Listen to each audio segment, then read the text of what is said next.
Ada sebuah rahasia, tapi ini diantara kita saja. Kalau ibu bisa belajar adab ini lebih bagus, atau tanamkan kepada anak anda, cucu anda, belajar adab lebih dahulu, maka Allah akan buka semua peluang ilmu dengan begitu mudahnya. Adabnya berhasil, ada orang yang ketika adabnya berhasil baru dibacakan sekali, Allah sudah tanamkan kalimat itu dalam jiwanya, seketika hafal. Imam Al-Bukhari itu sekali dibacakan langsung hafal. Abu Hurairah punya adab yang tinggi, didoakan oleh Nabi, begitu dibacakan seketika langsung ingat. Ada orang yang baru mendengar langsung paham kemana arah pembicaraan ini. Ada. Apa rahasianya? Yuk, adab yang kedua. Satu tadi lurusnya niat, dalilnya sudah ada. Makanya Nabi menekankan di Al-Bukhari nomor hadis yang pertama, innamal a'malu bin niat. Amal itu bergantung kepada niatnya. Maka ibu tolong luruskan niat, Bu. Anaknya kalau sekolah diniatkan diluruskan niatnya karena Allah. Ibu saya tanya, anak disekolahkan supaya pintar apa supaya Allah ridha?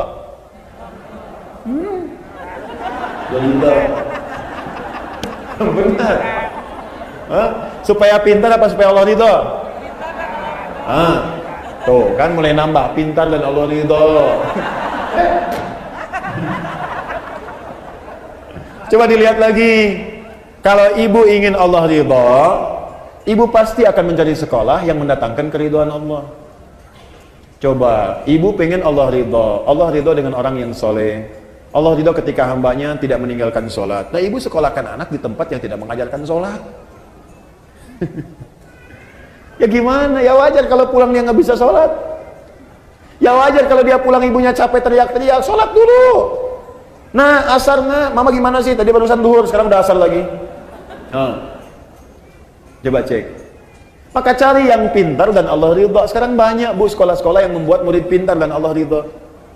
Dan sekarang Masya Allah kampus-kampus bahkan membuka beasiswa bagi para penghafal Quran. Kampus umum loh, membuka beasiswa bagi para penghafal Quran. Bahkan sekarang di kepolisian, di tentara, di pekerjaan-pekerjaan umum, itu penghafal Quran dapat prioritas. Tiba-tiba ada orang liberal mengatakan, ini diskriminatif ini. Ini diskriminatif bagaimana? Kan pembukaannya umum, orang yang hafal kitab sucinya dapat beasiswa. Ya kalau anda pengen dapat beasiswa, hafalkan kitab sucinya. Silakan. Cuman memang Quran mukjizat untuk menunjukkan Quran itu firman Allah, bukan buatan manusia, makanya gampang dihafal. Kitab-kitab lain, ya sumbernya diragukan dari Allah. Karena diragukan maka sulit dihafal. Makanya nggak pernah ada kompetisi menghafal Quran di kitab lain. Di Quran itu ada. Ingat, saya nunjuk Quran, saya nggak beri contoh langsung. Kalau saya contohkan langsung, pulang sini tersangka saya. Tidak, kita ingin menunjuk pelajaran kita di sini. Jelas ya? Paham? Dua. Saya cepat. Wattaqullah, tingkatkanlah takwamu kepada Allah. Wa yu'allimukumullah, maka dengan peningkatan takwa itu Allah akan mengajarkan kepadamu kemudahan dan tambahan pengetahuan. Jadi ternyata peningkatan takwa itu selaras dengan peningkatan pengetahuan. Orang yang meningkatkan takwanya semakin tinggi, semakin mudah dia mendapatkan tambahan pengetahuan dari Allah. Nah, ibu sekalian, karena itu, ini rahasia yang ingin saya sampaikan. Ulama-ulama dahulu dan orang-orang pintar terdahulu itu sebelum belajar ilmu, mereka kemudian meningkatkan takwa terlebih dahulu kepada Allah. Takwa dulu, Bu. Nanti saya contohkan orang-orangnya. Nah, sekarang kalau ibu tanya, Ustadz, bagaimana cara meningkatkan takwa kepada Allah? Kalimat takwa dalam Quran itu derivasinya disebutkan 115 kali. Ada 115 kali. Dari 115 kali penyebutan ini, puncak paling tingginya itu dua. Satu, jenisnya ada dua. Satu, ibadah ritual. Ibadah ritual, salat itu bagian dari takwa. Dzalikal kitabu la raiba fi hudalil muttaqin. Muttaqin orang takwa. Siapa muttaqin orang takwa ini? Ayat 3-nya. Alladzina yu'minuna bil ghaib wa yuqimunas shalat. Karena itu, kalau anak ibu ingin dimudahkan pengetahuan oleh Allah, Allah yang punya ilmu, Allah yang punya pengetahuan, Allah yang punya wawasan segalanya, semua tidak luput dari Allah. Ya, perhatikan, wa huwa ala kulli syai'in qadir, wa huwa bikulli syai'in alim. Semua Allah tahu. Kalau ingin diberikan oleh Allah pengetahuan itu, maka dekati Allah pemiliknya. Bagaimana caranya? Salat. Tingkatkan salatnya. Maka anak ibu jaga betul disiplin salat. Kalau perlu tambah, Bu, tahajud. Karena itu Nabi meminta kepada para orang tua, anak dari kecil itu diajari sholat. Masih ingat nasihat Nabi?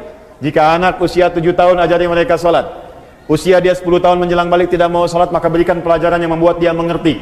Berikan pelajaran. Kenapa Nabi meminta anak sholat? Karena ada korelasi antara sholat dengan kepintaran seorang anak dan kebaikan seorang anak.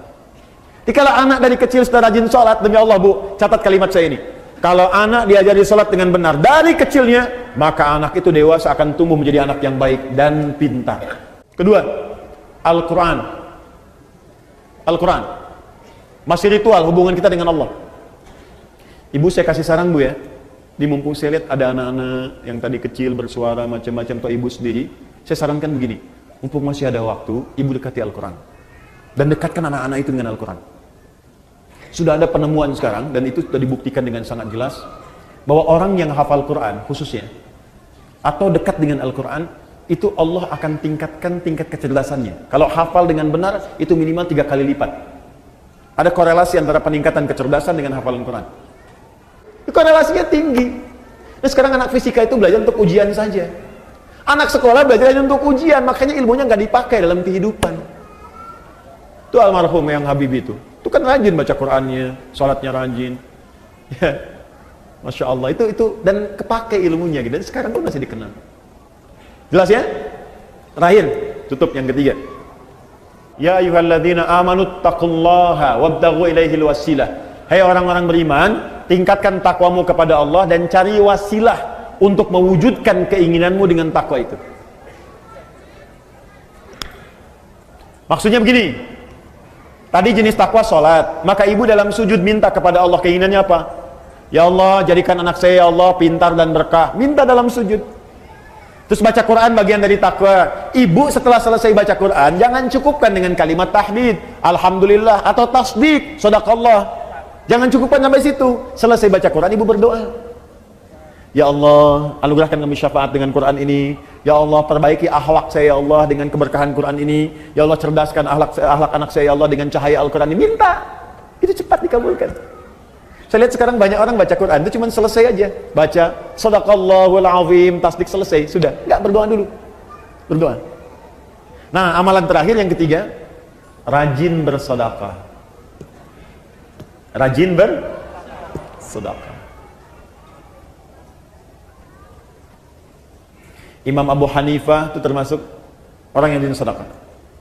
Nggak usah jauh-jauh Bu, Rasulullah Sallallahu Alaihi Wasallam, Masya Allah, itu kalau sedang mengajar juga demikian, rajin sedekah. Nabi itu bisa ribuan kali umrah, tapi dalam hidupnya hanya sekitar 3-4 kali saja. Ya, bisa berkali-kali haji, tapi tidak semua setiap musim haji datang. Apa yang beliau lakukan? Ternyata diantaranya mengajar para duta-duta mahasiswa yang datang dari luar. Abu Hurairah, Salman Al-Farisi, sahabat yang lain. Tinggal siapa yang ngasuh, yang biayai? Nabi. Di mana? Di sisi Masjid Nabawi. Ada supah namanya. Abu Hurairah radhiyallahu taala anhu, ya. Ada Salman Al-Farisi, termasuk Ali bin Abi Thalib, Ibnu Abbas, Ibnu Umar, belajar aja. Itu yang biayai Nabi. Yang nggak ada bekal, Nabi kasih makanan. Ya, kasih kemudahan dan sebagainya. Nabi itu. Dan Masya Allah, ilmunya berkah. Makanya saya diajari oleh guru kami, itu setidaknya kalau belum bisa memberikan sesuatu kepada murid, saya datang pada guru saya bertanya, saya berikan saya nasihat. Adinda, ya bunayya anakku, siang engkau belajar, malam engkau dekati pada yang memiliki pengetahuan. Maka mintalah kepada Allah agar ilmu yang engkau ajarkan itu meresap ke dalam jiwa-jiwa setiap murid yang belajar. Yang kedua, engkau doakan mereka. Dalam setiap malam engkau mengajar. Dan itu saya praktekkan. Pagi, siang saya mengajar, malam bangun, kita bayangkan lagi ngajar di mana, kita minta sama Allah. Ya Allah, sayangi setiap orang-orang yang belajar. Ya Allah, berkahi ilmunya. Ya Allah, lapangkan kehidupan mereka. Ya Allah, mudahkan mereka. Ya Allah, pertemukan kami di surga. Ya Allah, himpun dengan keluarga. Ya Allah, jauhkan mereka dari maksiat. Minta gitu. Itu dampaknya besar.